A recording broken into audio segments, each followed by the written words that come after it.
जय श्री राम। मानस चर्चा में आप सभी का स्वागत है, अभिनंदन है, वंदन है। आज मानस चर्चा का विषय अष्टमूर्ति भगवान शंकर। आधार मानस के तीसरे सोपान अरण्यकांड का प्रथम श्लोक।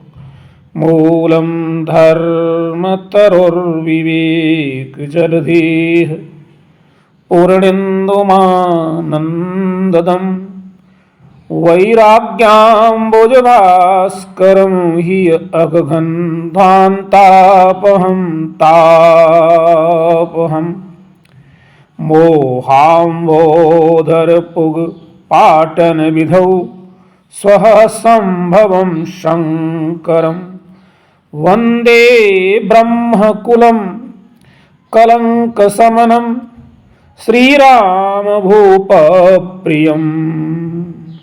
श्रीराम भूप प्रियम, राजा राम प्रिय शिव की स्तुति है यह।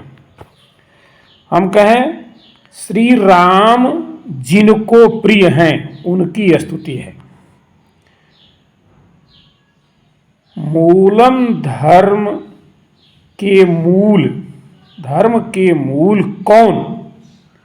जो अपने धर्म को, अपने कर्म को नियमित रूप से करता है वह धर्म का मूल है। मूलम धर्म।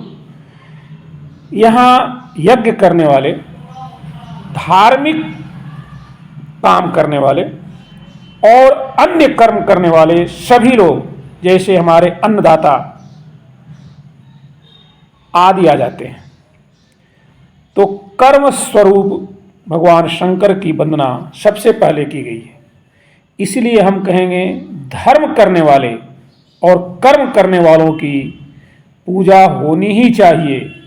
और वास्तव में कर्म पूजा है भी। अंग्रेजी में एक बहुत प्रसिद्ध कहावत है, वर्क इज वर्शिप, कर्म ही पूजा है। और भगवान कृष्ण तो स्पष्ट कहते हैं, कर्मण्येवाधिकारस्ते माँ फलेषु कदाचन। अतः जो इंसान ईमानदारी से अपना काम करता है वह स्वयं ही भगवान शिव का स्वरूप बन जाता है, जो भगवान शिव का प्रथम स्वरूप है। और वह व्यक्ति मनमानस में, हर इंसान के मनमानस में माननीय, पूजनीय और वंदनीय होता ही है। भगवान शंकर का दूसरा स्वरूप मूलम धर्म तरोह। धर्म रूपी वृक्ष के मूल में कौन है? वृक्ष के मूल में पृथ्वी ही होती है, धरती ही होती है, जो हमें सब कुछ देती है। ऐसी पृथ्वी के स्वरूप हैं भगवान शंकर, जो भगवान शंकर का दूसरा स्वरूप है। मूलम धर्म तरोह। और मूल की साधना से, जब हम मूल की साधना करेंगे, भगवान शंकर की साधना करेंगे, तो हमें निसंदेह सब कुछ मिल ही जाएगा, इसमें कोई संदेह नहीं है। एकमात्र भगवान शंकर की साधना करने से हमें सब कुछ मिल जाएगा। जैसे कि अगर हम पृथ्वी की साधना करते हैं तो हमें सब कुछ प्राप्त हो जाता है।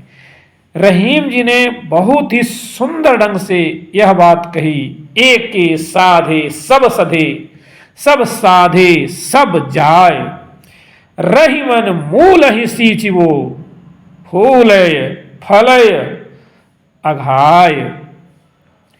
अतः द्वितीय स्वरूप पृथ्वी के रूप में भगवान शिव की आराधना से हर इंसान को सब कुछ मिलता ही है। और हमारी पृथ्वी हमारी मातृभूमि के रूप में सदा शिव भगवान शंकर सदा सदा के लिए वंदनीय हैं। विवेक जलधेह। विवेक ज्ञान के रूप में समुद्र है भगवान शंकर, अर्थात तीसरे रूप में जल के स्वरूप हैं भगवान शंकर। जिसके बिना जीवन की कल्पना करना ही असंभव है। तभी तो वाटर इज लाइफ कहा गया। जल ही जीवन है। अतः अपने तीसरे स्वरूप में, जल के रूप में, गंगा, यमुना, सरस्वती, नर्मदा, सिंधु, कावेरी आदि आदि भिन्न भिन्न विभिन्न स्वरूपों में भगवान शिव सदा वंदनीय ही हैं। पूर्णेन्दुमानंददम, जो विवेक ज्ञान रूपी समुद्र को, पूर्ण इंदु आनंदम, विवेक ज्ञान रूपी समुद्र को आनंद देने वाले पूर्ण चंद्र की तरह है।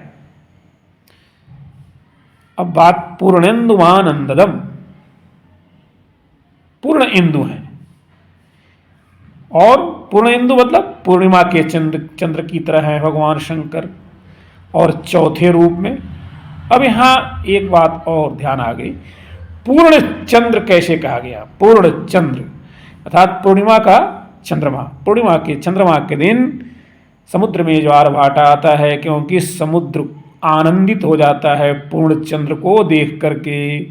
और इस प्रकार उस चौथे स्वरूप चंद्रमा के स्वरूप में है भगवान शंकर। वैराग्यम्बुज भास्करम, वैराग्यम्बुज भास्करम, वैराग्य भक्ति उपासना रूपी कमल को विकसित करने वाले कौन हैं? कमल कब होता है विकसित? और भक्तों को आनंद देने वाले भी हैं भगवान शिव। आनंद कहिए, कमल कहिए, आनंद देने वाले भगवान शंकर, कमल को विकसित करने वाले भगवान सूर्य। अतः पांचवा स्वरूप है भगवान शंकर का सूर्य स्वरूप। इस रूप में भी भगवान शंकर नित्य वंदनीय हैं।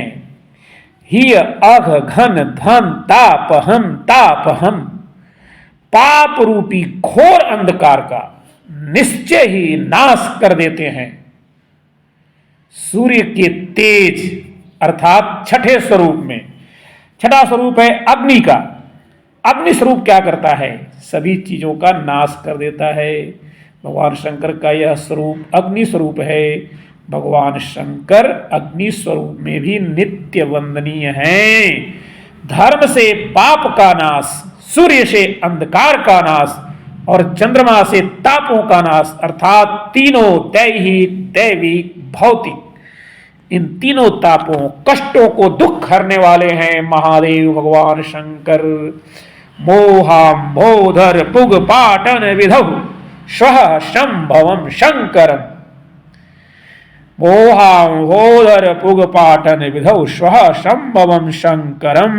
अंबोधर और स्वः अंबोधर, सातवें रूप में अंबोधर, अंब को धारण करने वाले आकाश स्वरूप है भगवान शंकर, जो मोह रूपी बादलों को सदा सदा के लिए इंसान के जीवन से छिन्न भिन्न कर नष्ट कर देते हैं। और भगवान शंकर स्वः संभवम है, अर्थात स्वयं उत्पन्न होने वाले। स्वयं उत्पन्न कौन होता है? पवन। तो ये आठवां स्वरूप भगवान शंकर का पवन स्वरूप है। भगवान शंकर अर्थात प्राणवायु। पवन क्या है? प्राणवायु, प्राण, पान, अपान, व्यान, उदान, समान, पांचों स्वरूपों में प्राणवायु की तरह है भगवान शंकर। शंकर हैं संग यानी कल्याण, कर यानी करने वाले, हर व्यक्ति का कल्याण करने वाले हैं शंकर महादेव भगवान शंकर। इस प्रकार मानव कल्याण के लिए 8 स्वरूप धारण करने वाले भगवान शंकर ब्रह्म कुलम, ब्रह्मा जी के वंश के हैं। ऐसे वैसे वंश से नहीं है भगवान शंकर। भगवान शंकर का वंश है, खानदान है ब्रह्मा जी का वंश। आप कहोगे ब्रह्मा जी के वंश के भगवान शंकर कैसे हैं? तो हम बताते हैं। एक बार ब्रह्मा जी ने सृष्टि विकास के लिए सनत कुमारों को उत्पन्न किया, लेकिन सनत कुमारों ने इस कार्य को करने से इनकार कर दिया, मना कर दिया, संन्यास ले लिया। अतः ब्रह्मा जी के क्रोध से नीलवर्ण का बालक उत्पन्न हुआ, जो उत्पन्न होते ही रोना प्रारंभ कर दिया। रोने के कारण उस बालक का नाम पड़ा रुद्र। अब आप बताइए रुद्र कौन है? और कहा जाता है कि 11 रुद्र हैं। 11 रुद्रों में एक हुआ रुद्र स्वयं। और रुद्र कौन? भगवान शंकर। अतः भगवान शंकर किस कुल से हुए? ब्रह्मा के कुल से। वंदे ब्रह्म कुलम।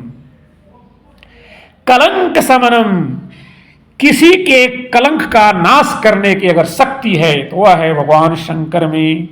स्पष्ट कहते हैं गोस्वामी जी, वंदे ब्रह्म कुलम कलंक समनम।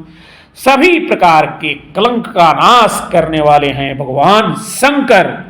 महर्षि भृगु द्वारा भगवान विष्णु को लात मारने के कारण, चंद्रमा द्वारा गुरु पत्नी तारा के साथ सहवास करने के कारण इन दोनों पर कलंक लगा था। तो इन कलंकों का नाश किसने किया? आप कथा पढ़ेंगे सुनेंगे तो पाएंगे कि भगवान शंकर ने ही किया। तो भगवान शंकर कलंक समनम के स्वरूप में भी सदा वंदनीय है। यहां तक कि आप जानते भी हैं, जगत जननी मां सीता के हरण करने वाले रावण के इतने बड़े कलंक का समन भी शिव शरण होने के कारण ही शिव प्रिय राम ने उसको जीवन मुक्त कर दिया था। इस प्रकार महाराज श्री रामचंद्र जी के प्रिय, और जिनको महाराज श्री रामचंद्र जी प्रिय हैं, उस भगवान शंकर की हम वंदना करते हैं। अष्टमूर्ति भगवान शंकर की वंदना महाकवि कालिदास ने अपने अभिज्ञान शाकुंतलम के मंगलाचरण में बहुत ही सुंदर ढंग से किया है। या सृष्टि ही सृष्टोराध्या वहति विधिहुतम, या वीर्या च होत्री, ये द्वे कालं विद्धतः श्रुति विषय गुणा, या स्थिता व्याप्य विश्वम, या माहु सर्व बीज प्रकृति रीति, या प्राणिनः प्राणवन्तः, प्रत्यक्षाभि प्रपन्नस्तनुभिरवतु वस्ताभिरिष्टाभिरीशः। धर्म के मूल कर्म करने वाले पृथ्वी, जल, चंद्र, सूर्य, अग्नि, आकाश और पवन, इन आठों स्वरूपों मूर्तियों को धारण करने वाले हैं भगवान शिव। और भगवान शिव एक हैं। और शिव के इस अष्ट स्वरूप का सबसे महत्वपूर्ण तथ्य यह है कि इनका प्रत्येक रूप प्रत्यक्ष दिखता है, प्रत्यक्ष है, सबके सामने है। हम जो कुछ देख सकते हैं, जो कुछ जान सकते हैं, वह सब शिव स्वरूप ही है। अतः हम भगवान शिव, जो महाराज श्री रामचंद्र जी के अति प्रिय हैं और जिनको महाराज श्री रामचंद्र जी अति प्रिय हैं, उनकी वंदे वंदना करते हैं। और वे भगवान शिव हम पर सदा सदा प्रसन्न रहें और अपने इन 8 रूपों के द्वारा हमारी रक्षा करें, हमारा कल्याण करें। ओम नमः शिवाय। जय श्री राम, जय हनुमान, संकट मोचन, कृपा।